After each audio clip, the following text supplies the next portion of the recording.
കേരളത്തിലെ പ്രസിദ്ധങ്ങളായ ശ്രീകൃഷ്ണസ്വാമി ക്ഷേത്രങ്ങളിലൊന്നാണ് മലയൻകീഴ് ശ്രീകൃഷ്ണസ്വാമി ക്ഷേത്രം. മലയൻകീഴിൻ്റെ ദേശപ്പെരുമ ക്ഷേത്രവുമായി ബന്ധപ്പെട്ടിരിക്കുന്നു.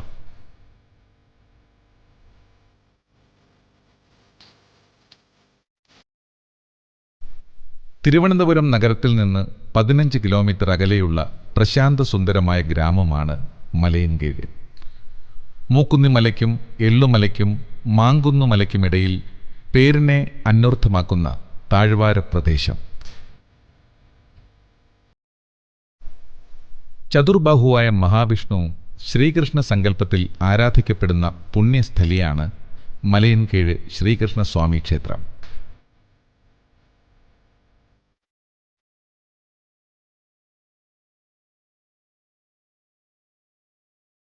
ഗണപതി, ശിവൻ, ശാസ്താവ്, ഭൂതത്താൻ, നാഗദൈവങ്ങൾ, ബ്രഹ്മരക്ഷസ്, യക്ഷി തുടങ്ങിയ ഉപദേവതകളും ക്ഷേത്രത്തിന് ചൈതന്യം പകരുന്നു.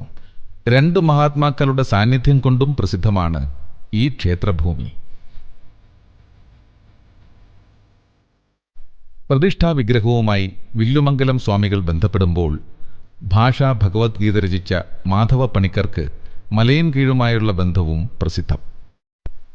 ക്ഷേത്രനടയിലെ ബൃഹത്തായ ഗോപുരവും നീണ്ട നടപ്പന്തലും ചുറ്റുമതിലിനുള്ളിലെ ആൽമരവും ദൃശ്യാനുഭൂതി പകരുന്നു. ക്ഷേത്രനടയിലെ വലിപ്പമുള്ള ധ്വജം ശ്രീമൂലം തിരുനാൾ മഹാരാജാവിൻ്റെ ഭരണകാലത്ത് സ്ഥാപിച്ചതാണിത്. അതിനു ചുവട്ടിൽ ചുറ്റും മനോഹരമായ കുത്തുപണികൾ, ശ്രീകോവിലിൻ്റെ കഴുക്കോലിൽ തെളിയുന്ന പുരാതന ലിപിയും നാലമ്പലത്തിനകത്തെ തൂണുകളിലെ ശില്പങ്ങളും ചാരുതയാർന്നവയാണെന്ന് മാത്രമല്ല, പ്രാചീന പ്രൗഢിയും വെളിവാക്കുന്നു. ക്ഷേത്രത്തിൻ്റെ വടക്കുവശത്ത് വിസ്തൃതമായ കുളമാണ്. ശ്രീകോവിലിൽ കിഴക്കോട്ട് ദർശനമായി അനുഗ്രഹം ചൊരിഞ്ഞു നിൽക്കുന്ന ഭഗവാൻ ശ്രീകൃഷ്ണനെ വണങ്ങി ജന്മപുണ്യം നേടിയത് നിരവധി തലമുറകൾ.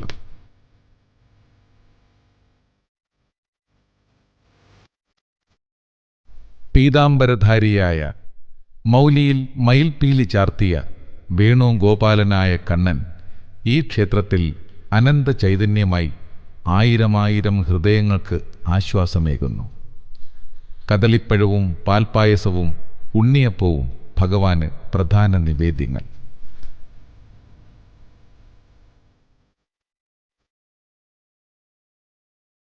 മലയൻകീഴ് ശ്രീകൃഷ്ണസ്വാമി ക്ഷേത്രത്തിന് അനന്തപുരിയിലെ ശ്രീ പത്മനാഭസ്വാമി ക്ഷേത്രത്തോളം പഴക്കമുണ്ടെന്നാണ് യശശരീരനായ പണ്ഡിതവര്യൻ ശൂരനാട് കുഞ്ഞൻപിള്ള രേഖപ്പെടുത്തിയിട്ടുള്ളത്. ഐതിഹ്യങ്ങളും വായ്മൊഴി കഥകളും കൊണ്ട് ക്ഷേത്രപ്പഴമ പ്രസിദ്ധം. കഥകളിലൊന്നും അതിഭാവുകത്വമില്ല. എല്ലാം കൺമുന്നിൽ കണ്ട പോലെ. തലമുറകൾ പറഞ്ഞു പോകുന്ന ഈശ്വര ചൈതന്യമുള്ള കഥകൾ. ഓരോ ദേശത്തെയും ക്ഷേത്രങ്ങളിൽ പ്രതിഷ്ഠാസങ്കല്പത്തിനനുസരിച്ച് ആചാരങ്ങളിൽ വ്യത്യാസമുണ്ട്. അത്തരത്തിൽ സ്ത്രീകൾക്ക് മലയൻകീഴ് ശ്രീകൃഷ്ണസ്വാമി ക്ഷേത്രത്തിൽ ചില നിയന്ത്രണങ്ങളുണ്ട്. ദർശനത്തിന് വരുന്ന സ്ത്രീകൾക്ക് ക്ഷേത്രത്തിനുള്ളിൽ കയറാനും ഉപദേവതകളെ വണങ്ങാനും നിയന്ത്രണമില്ല. എന്നാൽ നാലമ്പലത്തിനുള്ളിലേക്ക് കയറാൻ സ്ത്രീകൾക്ക് വിലക്കുണ്ട്. അതിനൊരു കാരണവും പറയുന്നുണ്ട്. പണ്ട് സ്വാമിയാർ മഠത്തിൻ്റെ അധിപതി ആറുദേശപ്പറ്റി സ്വാമികൾ ക്ഷേത്രത്തിൽ പൂജാതി കർമ്മങ്ങൾ നിർവഹിച്ചു വരുന്ന സമയം നൈഷ്ഠിക ബ്രഹ്മചാരിയായ അദ്ദേഹം നാലമ്പലത്തിനുള്ളിലേക്ക് സ്ത്രീകൾക്ക് പ്രവേശനം നിഷേധിച്ചിരുന്നു. എന്നാൽ ശ്രീകൃഷ്ണ ഭക്തയായ ഒരു സ്ത്രീ ഭഗവത് ദർശനത്തിനായി നാലമ്പലത്തിനുള്ളിൽ പ്രവേശിച്ചു. ഏറെ നേരമായിട്ടും ദർശനം കഴിഞ്ഞ് അവർ ക്ഷേത്രത്തിനുള്ളിൽ നിന്ന് പുറത്തു വന്നില്ല. ഭക്ത ഭഗവാനിൽ ലയിച്ചു ചേർന്നു എന്നാണ് ഐതിഹ്യം. അതിനുശേഷമാണ് നാലമ്പലത്തിനുള്ളിൽ സ്ത്രീകൾക്ക് വിലക്ക് വന്നത്. ബാലികമാർക്ക് നാലമ്പലത്തിനുള്ളിൽ പ്രവേശിച്ച് ഭഗവാനെ ദർശിക്കാൻ തടസ്സങ്ങളൊന്നുമില്ല. ഒരു മഹാക്ഷേത്രങ്ങളെ പോലെ 5 പൂജയും 3 ശിവേലിയും ഉള്ള ക്ഷേത്രമാണ്. ആട്ടവിശേഷ ദിവസമായ വിഷു, തിരുവോണം, അഷ്ടമി രോഹിണി, പ്രതിഷ്ഠാദിനം എന്നീ വിശേഷ ദിവസങ്ങളിൽ വിശേഷാൽ 4 പൂജയും, അതായത് ഇരട്ടി പൂജ, ഇരട്ടി നിവേദ്യത്തോടു കൂടിയുള്ള പൂജയും കലശാഭിഷേകവും ശ്രീഭൂതബലി, ആനപ്പുറത്തെഴുന്നള്ളിപ്പും അങ്ങനെ വളരെ വിപുലമായ ചടങ്ങുകളുള്ള ഒരു ക്ഷേത്രമാണ്. പൂജകളിലും മറ്റും ദേവീ സങ്കല്പത്തിന് പ്രാധാന്യവുമുണ്ട് ഇവിടെ. അതിലൊന്നാണ് നാലമ്പലത്തിനുള്ളിലെ ബലിക്കല്ലുകളിലെ സപ്തമാതൃക്കളുടെ സാന്നിധ്യം. നിത്യവും സന്ധ്യാദീപാരാധനയ്ക്ക് മുൻപ് നാലമ്പലത്തിനു മുന്നിൽ മഹാലക്ഷ്മിയെ സങ്കല്പിച്ച് വിളക്ക് തെളിയിച്ച ശേഷമേ ചടങ്ങുകൾ ആരംഭിക്കൂ.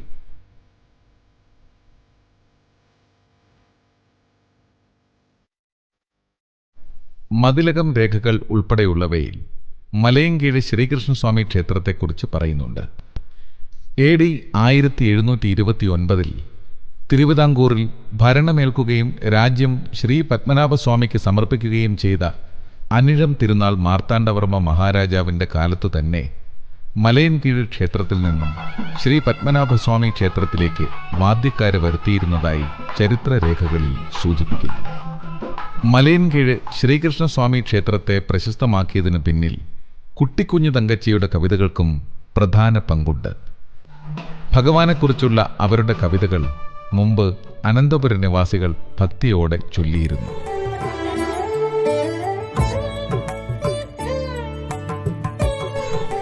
മലയൻകീഴ് ശ്രീകൃഷ്ണസ്വാമിയെ തിരുവല്ല വാഴപ്പൻ എന്ന അർത്ഥത്തിൽ തിരുവല്ലാഴപ്പൻ എന്നും വിളിച്ച് ഭക്തർ പ്രാർത്ഥിച്ചു വരുന്നു. അതിനു പിന്നിൽ ഒരൈതിഹ്യമുണ്ട്. വിഷ്ണുഭക്തനായ വില്ലുമംഗലത്ത് സ്വാമിയാർക്ക് ഒരിക്കൽ ശ്രീകൃഷ്ണ ദർശനം ലഭിച്ചു. ദ്വാരകയിൽ സാത്യകി പൂജിച്ചിരുന്ന ശ്രീകൃഷ്ണ വിഗ്രഹം ജലത്തിൽ മുങ്ങിക്കിടക്കുന്നുണ്ടെന്നും അതെടുത്ത് യഥാവിധി പ്രതിഷ്ഠിക്കണമെന്നും സ്വാമിയാരോട് ശ്രീകൃഷ്ണൻ നിർദ്ദേശിക്കുന്നതായിരുന്നു സ്വപ്നം. അടുത്ത ദിവസം സ്വാമിയാർ കുളിക്കാൻ നദിയിൽ മുങ്ങിയപ്പോൾ തൻ്റെ ശിരസ് ഏതോ വസ്തുവിൽ തട്ടിയതായി തോന്നി. അദ്ദേഹം അതെടുത്ത് പുറത്തു കൊണ്ടുവന്നപ്പോൾ മനോഹരമായ ശ്രീകൃഷ്ണ വിഗ്രഹമാണെന്ന് മനസ്സിലായി. സ്വാമിയാർ അതിനെ പ്രതിഷ്ഠിക്കാൻ പത്തനംതിട്ടയ്ക്കടുത്തുള്ള തിരുവല്ലയിൽ ക്ഷേത്രം പണിയിച്ചു. പ്രതിഷ്ഠാദിനമെത്തിയപ്പോൾ സ്വാമിയാർക്ക് മറ്റൊരു സ്വപ്നം ലഭിച്ചു. വിഗ്രഹം മലയൻകീഴ് എന്ന സ്ഥലത്ത് പ്രതിഷ്ഠിക്കാനായിരുന്നു സ്വപ്നത്തിലെ നിർദ്ദേശം. അങ്ങനെയാണ് വിഗ്രഹം മലയൻകീഴ് പ്രതിഷ്ഠിച്ചത്. ഇതിനുശേഷം മലയൻകീഴ് ക്ഷേത്രപ്രതിഷ്ഠയെ തിരുവല്ലാഴപ്പൻ എന്ന് ഭക്തർ വിളിച്ചു പോരുന്നു. രണ്ടു ക്ഷേത്രങ്ങൾക്കും നൂറ്റാണ്ട് മുമ്പുള്ള ബന്ധത്തെയാണ് ഈ ഐതിഹ്യം കൂട്ടിയിണക്കുന്നത്. പിന്നെ ഈ ക്ഷേത്രത്തിൻ്റെ ചരിത്രവുമായി അഭേദ്യമായി ബന്ധമുള്ള ഒരു ഘടകമെന്ന് പറയുന്നത് മലയാളത്തിലെ ആദ്യത്തെ ദാർശനിക ഗ്രന്ഥം ജ്ഞാനപനുവൽ, അതായത് സംസ്കൃത ഭാഷയിലുള്ള ശ്രീമദ് ഭഗവത്ഗീത ആദ്യമായി ഒരു പ്രാദേശിക ഭാഷയിലേക്ക് പരാവർത്തനം ചെയ്യപ്പെടുന്നത് ഈ ക്ഷേത്ര സന്നിധിയിൽ വച്ചാണ്. അത് നിർവഹിച്ചത് മാധവ കവിയാണ്. മാധവ കവി തൻ്റെ പുസ്തകത്തിൽ താൻ മലയൻകീഴ് തിരുമാതിൻ വല്ലഭൻ അരുളാലെ ആണ് ഈ പുസ്തകം ജ്ഞാനപനുവൽ, അതായത് അറിവിൻ്റെ ശാസ്ത്രം എഴുതുന്നത് എന്ന് വ്യക്തമായി രേഖപ്പെടുത്തിയിട്ടുണ്ട്. ഭക്തിപ്രസ്ഥാനത്തെ സാമാന്യ ജനങ്ങളുടെ ഭാഷയിലേക്ക് പരിചയപ്പെടുത്തിയ പാട്ട് എന്ന സാഹിത്യപ്രസ്ഥാനത്തിലെ നാഴികക്കല്ലുകളിൽ പ്രഥമ സ്ഥാനമാണ് ഭാഷാ ഭഗവത്ഗീതയ്ക്ക്. ഒരു നൂറ്റാണ്ട് മുമ്പ് 1915 മഹാകവി ഉള്ളൂർ എസ് പരമേശ്വര അയ്യരാണ് ഭാഷാ ഭഗവത്ഗീതയുടെ 1-ാം പതിപ്പ് പുറത്തിറക്കിയത്. അന്നു മുതൽ ഗ്രന്ഥകാരനെക്കുറിച്ചുള്ള തർക്കവും തുടങ്ങി.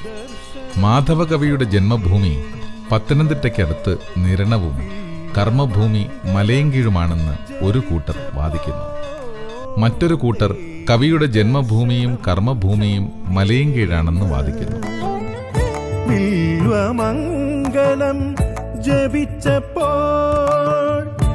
ചിങ്ങമാസത്തിലെ തിരുവോണം, വിഷു, അഷ്ടമി രോഹിണി, മകരമൊന്ന്, മിഥുനം 1 എന്നിവ മലയൻകീഴ് ശ്രീകൃഷ്ണസ്വാമി ക്ഷേത്രത്തിലെ വിശേഷ ദിവസങ്ങളാണ്. മീനമാസത്തിലാണ് പ്രസിദ്ധമായ മലയൻകീഴ് ഉത്സവം.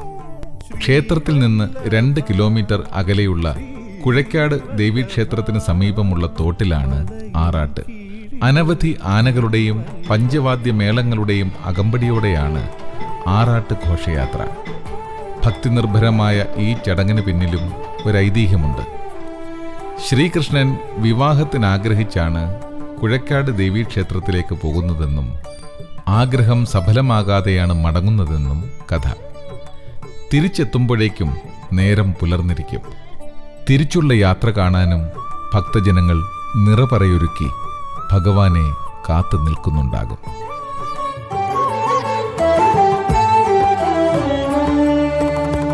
ഭഗവദ്ഗീതയ്ക്ക് പരിവർത്തനം പവിത്രമാം തൃപാദ വരദാനം. ഭഗവദ്ഗീതയ്ക്ക് പരിവർത്തനം.